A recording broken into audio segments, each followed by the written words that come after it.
Beelzebub's Tales to His Grandson, Chapter 6, Perpetual Motion. Wait, wait! Beelzebub interrupted the captain. What you have just told us, must surely be just that short-lived idea which the strange three-brained beings breeding on the planet Earth called Perpetual Motion, and on account of which at one point a great many of them there went quite, as they themselves say, mad, and many even perished entirely. It once happened there on that ill-fated planet that somebody in some way or another got into his head the, as they say, crazy notion that he could make a mechanism that would run forever without requiring any material from outside. This notion so took everybody's fancy that most of the queer fellows of that peculiar planet began thinking about it and trying to realize this miracle in practice. How many of them paid for this short-lived idea with all the material and spiritual welfare which they had previously with great difficulty acquired? For one reason or another, they were all quite determined to invent what in their opinion was a simple matter. External circumstances permitting, many took up the invention of this perpetual motion without any inner data for such work.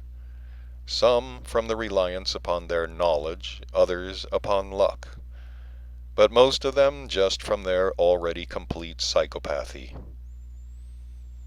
In short, the invention of perpetual motion was, as they say, the rage, and every crank felt obliged to be interested in this question. I was once in one of the towns there where models of every kind and innumerable descriptions of proposed mechanisms for this perpetual motion were assembled. What wasn't there? What ingenious and complicated machines did I not see? In any single one of these mechanisms I saw there must have been more ideas and wiseacrings than in all the laws of world creation and world existence. I noted at the time that in these innumerable models and descriptions of proposed mechanisms, the idea of using what is called the force of weight predominated, and the idea of employing the force of weight they explained thus. A very complicated mechanism was to lift some weight, and this latter was then to fall, and by its fall set the whole mechanism in motion, which motion would again lift the weight, and so on and so on. The result of it all was that thousands were shut up in lunatic asylums. Thousands more, having made this idea their dream, either began to fail altogether to fulfill even those being duties of theirs which had somehow or other in the course of many years been established there, or to fulfill them in such a way as couldn't be worse.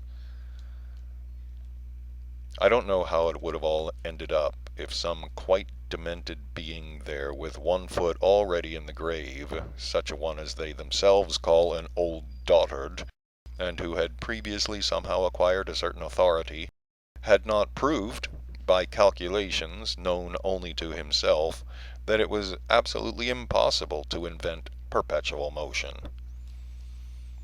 Now, after your explanation, I can well understand how the cylinder of the system of Archangel Haraton works. It is the very thing of which these unfortunates there dreamed. Indeed, of the cylinder of the system of Archangel Haraton, it can safely be said that with atmosphere alone given, it will work perpetually without needing the expenditure of any outside materials.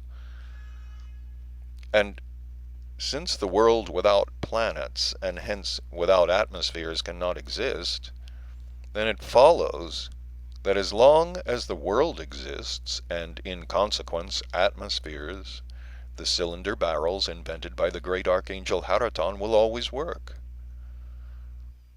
Now, just one more question occurs to me about the material from which this cylinder barrel is made. I wish very much, my dear Captain, that you would roughly tell me what materials it is made of and how long they can last, requested Beelzebub.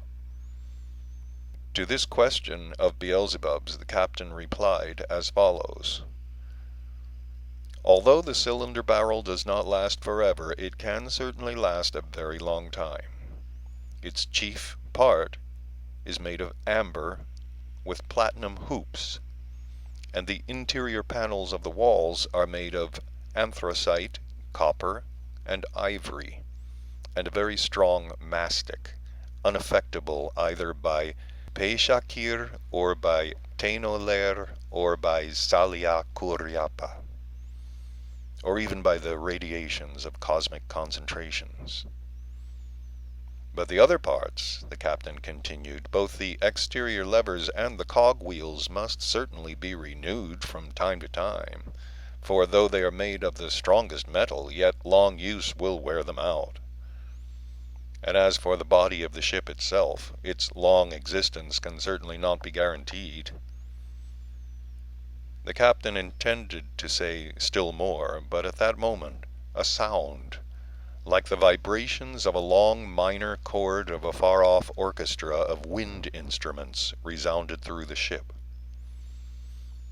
With an apology, the captain rose to leave, explaining as he did so that he must be needed on very important business, since everybody knew that he was with his right reverence, and would not venture to trouble the ears of his right reverence for anything trifling.